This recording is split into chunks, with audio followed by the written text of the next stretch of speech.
Bonjour. Bonjour.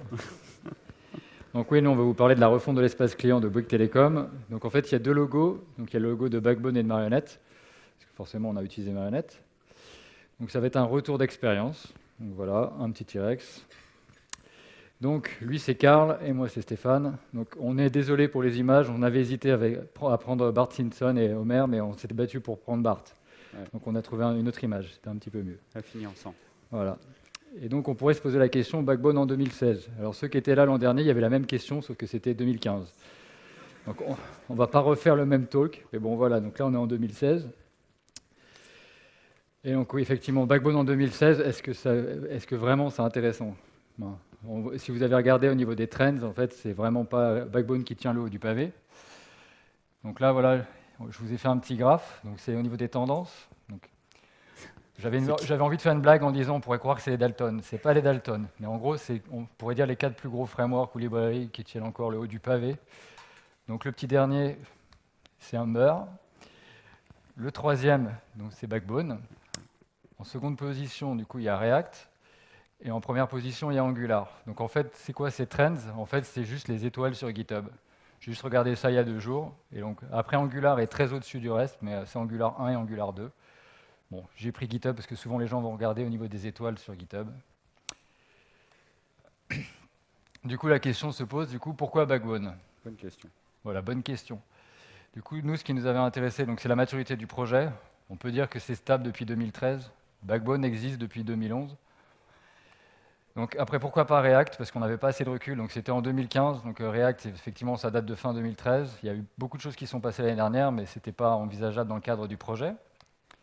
Angular, donc il y avait l'annonce comme quoi il y avait la deuxième version qui était développée. Donc là, ça posait des problèmes, vu qu'il y avait une non-rétrocompatibilité entre la version 1 et la version 2. Du coup, en gros, les deux étaient plus ou moins exclus.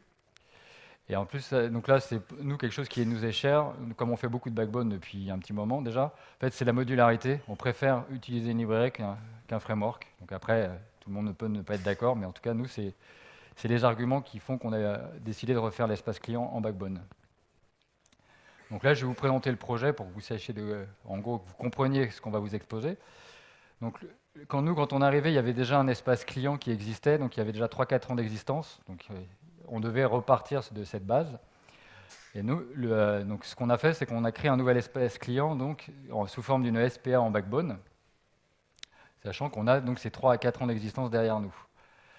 Et donc là, le projet en soi, c'est une migration sur 3 ans. Donc ça va se faire petit à petit. Donc là, on est bientôt à 1 an depuis le départ. Et donc la problématique qu'on a, c'est qu'il va falloir faire cohabiter les deux espaces le temps que la migration soit complète. Et donc juste au niveau de la timeline, donc, on a débuté donc, en juillet 2015 avec une première ouverture en bêta en octobre 2015. Donc on avait 3 mois pour sortir quelque chose et pour ensuite avoir une release publique en janvier 2016. Donc clairement, la migration, comme je viens de dire, elle n'est pas complètement terminée. Il fallait juste qu'au bout de 3 mois, on ait quelque chose qui soit visible, qui soit disponible sur Internet. Et donc, en 3 mois, ce qu'on a fait, c'est qu'on a fait en sorte que les gens puissent consulter avec le nouvel espace client. Par contre, toute la partie édition, et, si vous avez, je ne sais pas, si vous voulez changer votre RIB, consulter vos factures, ça va être porté du coup par l'ancien espace client. En tout cas, c'est comme ça qu'on a commencé en bêta.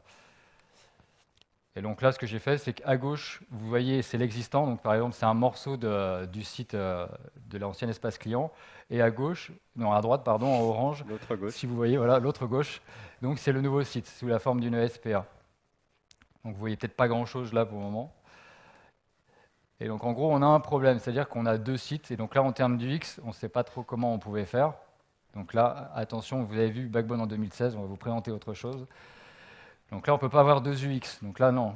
Yoda, il nous dit non, on ne peut pas faire en sorte que les gens doivent passer d'un site à l'autre. Ça, c'est pas possible. Donc là, je vais laisser parler Karl. Donc clairement, ouais, c'est pas possible. Comment tu veux faire sauter un utilisateur d'un site à un autre et changer d'expérience utilisateur à tout moment? C'est pas possible.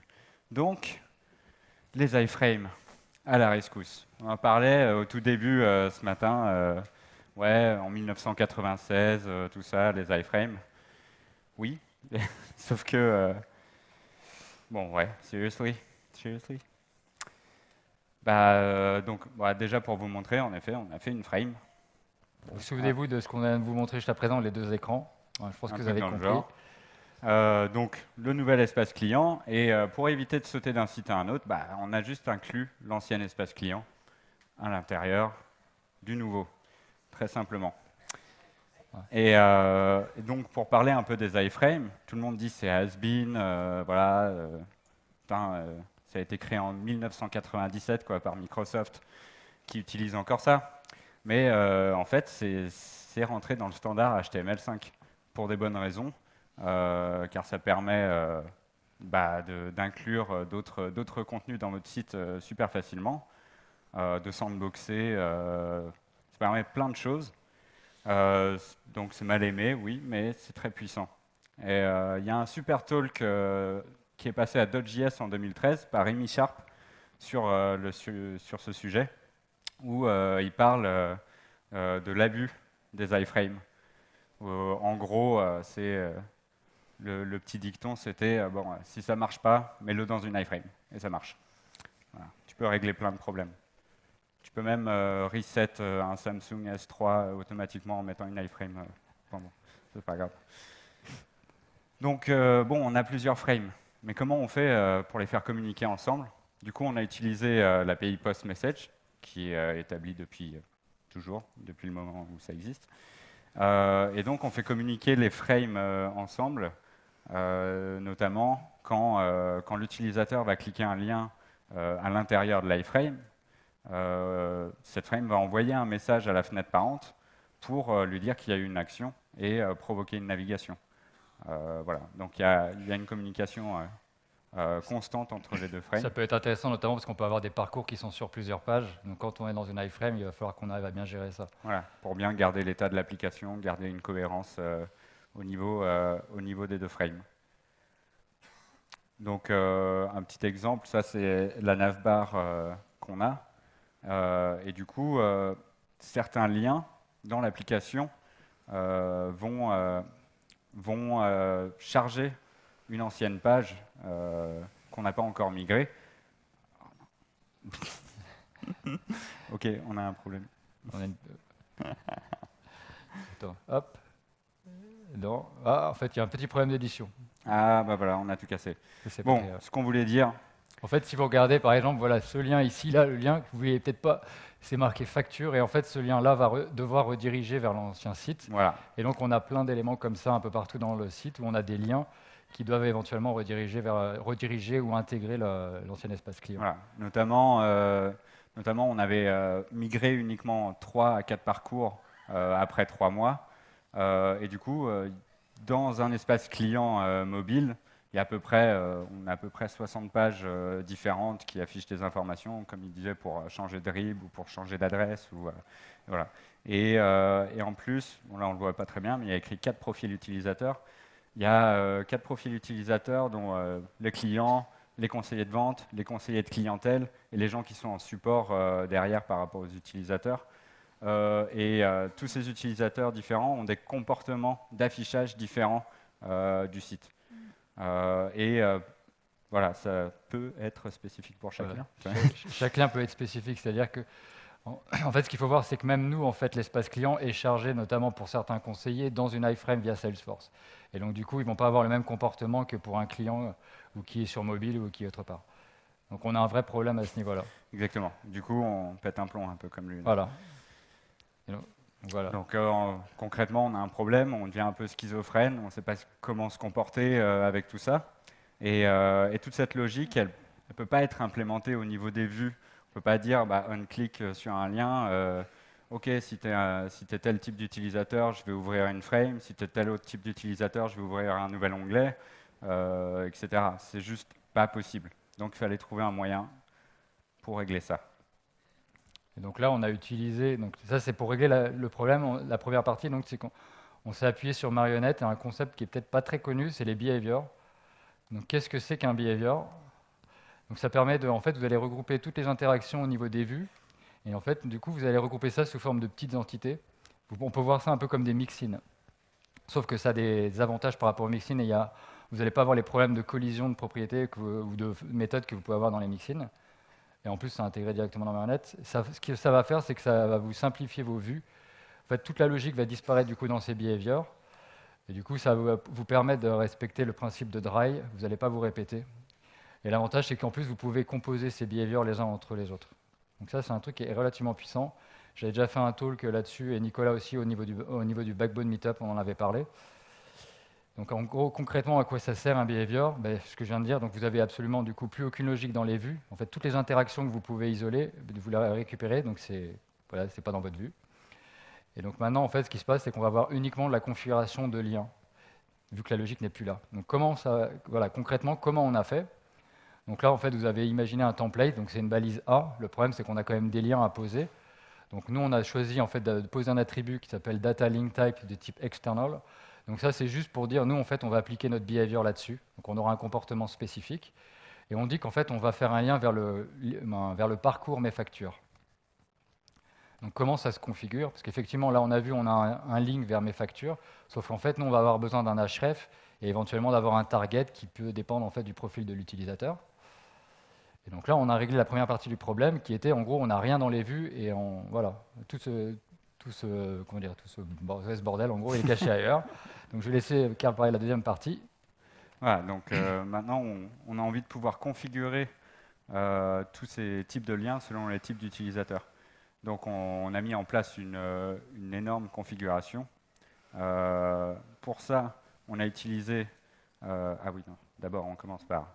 Donc, qu'est-ce qu'on met dans la configuration? Donc, on a des liens imprécisés qui vont être ou un chemin ou prendre des paramètres spécifiques selon les types d'utilisateurs. Ils ont un comportement, donc comme on disait, ça s'ouvre. On va poser une target donc pour que ça s'ouvre ou dans une nouvelle page ou que ça remplace la page. Ça peut être une route interne aussi. Ça peut s'ouvrir dans une iframe, que ce soit une iframe en pleine page ou une iframe qui est juste un sorte de widget, une petite portion de l'UI en cours. Et puis, comme dans tous les projets, on a plein d'environnements. Bon, dev, staging, prod. Et donc, ça va se comporter différemment selon les environnements, où on va poser des liens différents. Donc, qu'est-ce qu'on a utilisé? On a utilisé un format simple, le YAML, pour qu'il n'y ait pas que des devs qui puissent éditer cette configuration. Que ça soit accessible aussi à la MOA, parce qu'on y a aussi mis bien sûr tous les textes de traduction, tous les 18N. Et on avait aussi un besoin que tout soit surchargeable. Donc on a fait un mécanisme d'héritage entre les différents environnements d'exécution. Et on n'a pas que dev, staging ou prod. Chez Bouygues Telecom, il y a à peu près une dizaine d'environnements différents.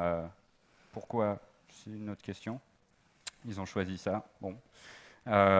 Mais voilà, donc il fallait vraiment que ça soit surchargeable pour qu'on ait un minimum de configuration à faire par environnement et juste se baser sur une configuration globale qui est celle de production. Donc tout est configurable. Enfin, tout ce qu'on veut est configurable. Donc on peut activer ou désactiver des features à la volée. On implémente toutes les routes de cette manière et leur comportement. Bien sûr, on configure aussi les différentes API, puisque Bouygues Telecom a plusieurs API de types différents. Voilà, tout est dans ces fichiers de configuration.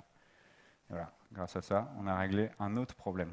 Donc en gros, voilà, c'est comme ça qu'on a réglé notre problème en 2 points, en 2 temps. Voilà.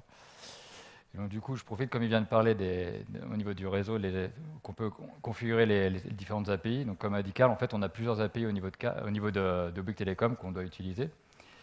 Donc le contexte de Bouygues Telecom, donc je viens de dire, on a plusieurs API, je me répète, elles ne sont pas toujours très REST, voire pas toujours REST du tout. Parfois, on a même du JSON-P à supporter.